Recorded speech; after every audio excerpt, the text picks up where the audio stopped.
మీ ఎమ్మెల్యేలు ఎందుకు కలుస్తున్నట్టు అసలు రేవంత్ రెడ్డిని పర్సనల్ సహజమండి. అయ్యో మమ్మల్ని కలవలేదా ఏంటి?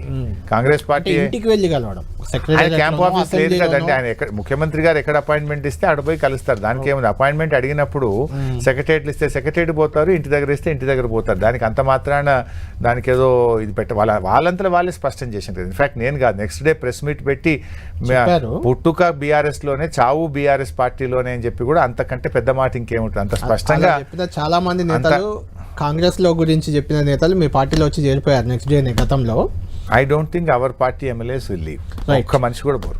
మెదక్ లోక్సభ పక్కన గజ్వేల్ ఉంది, ఎలాగో హరీష్ రావు ఉన్నారు సిద్దిపేట.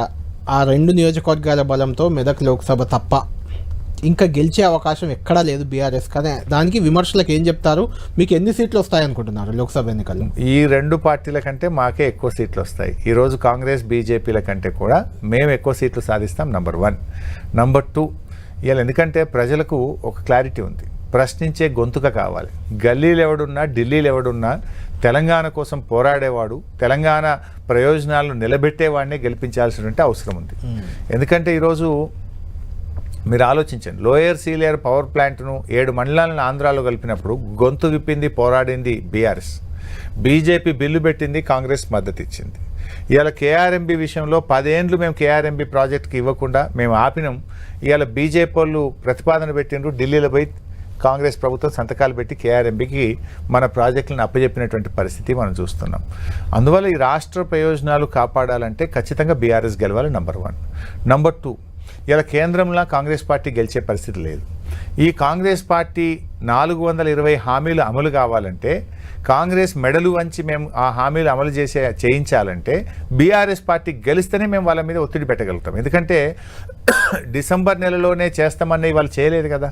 అంటే ప్రజలు వాళ్ళకు ఎంపీ ఎన్నికల్లో ఓడించడం ద్వారా గుణపాఠం చెప్తే, మేము డిసెంబర్లో ఇస్తామన్న ఉచిత కరెంట్ ఇవ్వలేదు, 4000 పెన్షన్ ఇవ్వలేదు, 2 లక్షల రుణమాఫీ ఇవ్వలేదు, మెగా డిఎస్సి ఇవ్వలేదు కనుకనే ప్రజలు మమ్మల్ని ఓడించిందంటే కాంగ్రెస్ మీద ఒత్తిడి పెరుగుతుంది, ప్రజలకు ఇచ్చిన హామీలు అమలు అవుతాయి. అందువల్ల ఒక ప్రతిపక్ష పార్టీగా మేము ఇంకా రాష్ట్రంలో కాంగ్రెస్ పార్టీ మీద, కేంద్రంలో బీజేపీ మీద మేము పోరాడాలంటే ఖచ్చితంగా ఎంపీలు కూడా బీఆర్ఎస్ పార్టీ గెలుస్తేనే మేము ఇంకా బలంగా కాంగ్రెస్ మీద పోరాటం చేసి వాళ్ళ మేనిఫెస్టోను అమలు చేయించి ప్రజల పక్షాన మేము నిలబడగలం. రాహుల్ గాంధీ ప్రధాని అవుతారు, మేము ఇక్కడ అధికారంలో ఉన్నాం, అక్కడ అధికారంలోకి వస్తాం, తెలంగాణకు నిధులు ఎక్కువ వస్తాయని కాంగ్రెస్ చెప్తుంది. బీజేపీ ఆల్రెడీ మేము అక్కడ అధికారంలో ఉంటే ఇక్కడికి నిధులు తేగలుగుతాం కాబట్టి మమ్మల్ని గెలిపించండి అని చెప్తుంది. బీఆర్ఎస్ ఇప్పుడు ఇక్కడ గల్లీలో లేదు, ఢిల్లీలో లేదు. మీరు గల్లీలో ఎవడున్నా, ఢిల్లీలో ఎవడున్నా ప్రశ్నించే గొంతు కావాలి. ఎందుకంటే 2 మంచి క్వశ్చన్ వేసినారు. కాంగ్రెస్ పార్టీ కేంద్రంలో అధికారం అనేది కళ, ఇసుకనైపోయింది కాదే.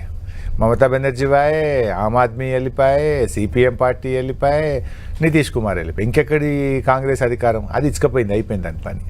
బీజేపీ అంటారా, పోయినసారి 4 ఎంపీలు గెలిచారు. బండి సంజయ్ గారు, అరవింద్ గారు, బాబురావు గారు, ఏం తెచ్చారు? కిషన్ రెడ్డి గారు ఒక్క ప్రాజెక్ట్ తెచ్చిందా? ఈ రాష్ట్రానికి కనీసం కొత్తవి తెచ్చి విడిచిపెట్టండి.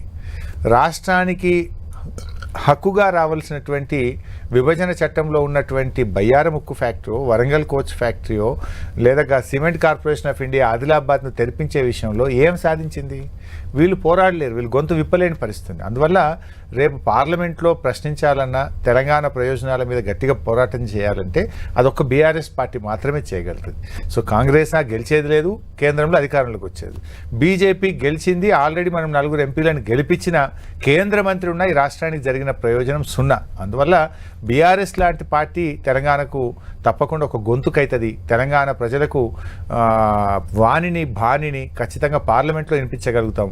ఇటు రాష్ట్రంలో కూడా కాంగ్రెస్ మీద ఒత్తిడి పెట్టి ఈ 420 హామీలు అమలయ్యేదాకా మేము నిరంతర పోరాటం ఖచ్చితంగా చేసి వీళ్ళను మెడలు వంచైనా సరే ఆ హామీలు అమలు చేపిస్తాం. చివరిగా జాతీయ రాజకీయాల్లోకి వెళ్ళాలని ఎలాగూ నిర్ణయం తీసుకుంది గతంలో. ఇప్పుడు వెనక్కి వెళ్తుందా ముందుకెళ్తుందా పక్కన పెడితే, కేసీఆర్ గారు కానీ గతంలో పోటీ చేశారు మెదక్ ఎంపీగా, కరీంనగర్, మహబూబ్ నగర్ ఎంపీలుగా పోటీ చేశారు. మళ్ళీ పోటీ చేసే అవకాశం ఉందా? ఒకటి. రెండవది, కవిత గారు గత ఎన్నికల్లో నిజామాబాద్ ఎంపీగా ఓడిపోయారు. అరవింద్ను ఓడించి తీరుతా అంటూ గతంలో ఒకసారి ఎక్కడ సవాల్ చేసినట్టు కూడా ఉన్నారు ఆమె.